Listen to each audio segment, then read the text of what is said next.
আজকে আপনাদের সঙ্গে শেয়ার করব কাস্টমারের অর্ডার দেওয়া একটা খাবার তৈরিতে।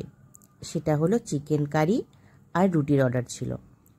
তো প্রথমে সর্ষের তেল দিয়ে আলুটাকে ভেজে নিয়েছি, আর তারপরে ওই তেলেই গোটা গরম মশলা, দারচিনি, এলাচ, লবঙ্গ ফোড়ন দিয়ে তার মধ্যে গ্রেট করে রাখা পেঁয়াজ আর রসুন দিয়ে দিয়েছি।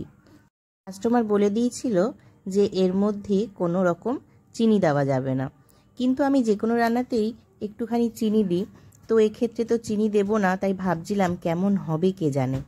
তো পরে যখন টেস্ট করে দেখলাম খেতে কিন্তু বেশ ভালোই হয়েছিল।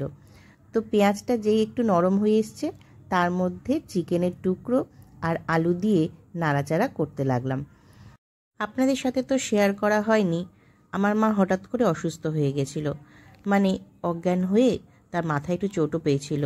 তো সিটি স্ক্যান এসব করা হলো, কিন্তু কাজ তো থেমে থাকবে না, কাস্টমারের অর্ডার থাকলে সেটা তো পূরণ করতেই হবে। তো সেই কারণে পরের দিনের এই অর্ডারটা আমায় করতেই হয়েছিল। মশলার মধ্যে দিয়েছিলাম রোজে যেমন মশলা দেওয়া হয়, নুন, হলুদ গুঁড়ো, লঙ্কার গুঁড়ো, কাশ্মীরি লঙ্কার গুঁড়ো আর সামান্য জিরে গুঁড়ো। তো এই দিয়ে এটা কষাবো, আর মাঝে মাঝে অল্প একটু জল দিয়ে কষিয়েছি বারবার, পেঁয়াজটা যাতে নরম হয়ে যায়। তো এইভাবে জল দিয়ে দিয়ে বারবার কষিয়ে এটা যখন ভালো মতন কষানো হয়ে যাবে, তো তার মধ্যে আমি জল দিয়ে দেব এই চিকেনটা আর আলুটা সেদ্ধ হওয়ার জন্য। চিকেনটা কষানো হয়ে গেছে, আর দেখুন পেঁয়াজটাও বেশ নরম হয়ে গামাখা হয়ে গেছে। এবারে এর মধ্যে আমি জল দিয়ে দেবো। আমি ঠান্ডা জলই দিয়েছি, আপনারা চাইলে গরম জলও দিতে পারেন। তো এবার আমি একটু ঢেকে রাখবো, আলুটা আর চিকেনটা সেদ্ধ হবে। আর এটা সিদ্ধ হয়ে গেলে তার মধ্যে দিয়ে দেবো সামান্য একটু গরম মশলা গুঁড়ো। তো এইবারে ঝোলটা মোটামুটি গামাখার মতনই হয়েছে। তো আমার এটা বন্ধ করে দিলাম রান্নাটা, আর কন্টেনারে এটা তুলে দিলাম চিকেন কষাটা। এরবারে করতে হবে রুটি। রুটির অর্ডার ছিল, রুটিটা বলে দিয়েছিল যে পাতলা করে করতে, মোটা রুটি যেন না হয়। রুটি নরম রাখার নিয়ম হলো যে আটাটা বেশ কিছুক্ষণ আগে থেকে মেখে রাখা, আর সেটাকে একটু গরম জল দিয়ে মাখবেন, তাহলেই দেখবেন রুটি বেশ তুলতুলে নরম থাকবে। তো আমি আটাটাকে মেখে রেখেছিলাম বেশ কিছুক্ষণ, তারপরে ওটাকে বেলে নিয়ে আমি রুটি করতে বসিয়ে দিলাম। চলুন সেটাও শেয়ার করে নিই।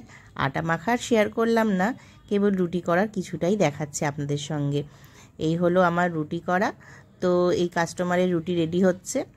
ছোট অর্ডারই ছিল এটা, তো সেটা ওই জন্যই করে ফেললাম, কারণ মা অসুস্থ, বেশি বড় অর্ডার নেওয়াটাও পসিবল হবে না।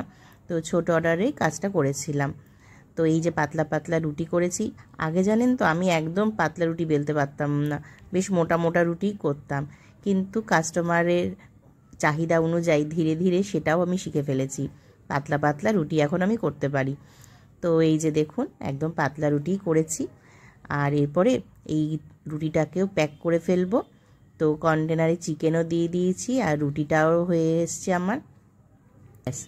এবার চলুন প্যাকিং দেখে নেবেন। এই যে আমার কন্টেনারে চিকেন আর রুটি দেওয়া হয়ে গেছে। ভিডিওটা যদি ভালো লাগে তাহলে লাইক, কমেন্ট, শেয়ার আর সাবস্ক্রাইব করে চ্যানেলটার পাশে থাকবেন, আমার পাশে থাকবেন। তো দেখা হবে নতুন কোনো ব্লগে। টাটা।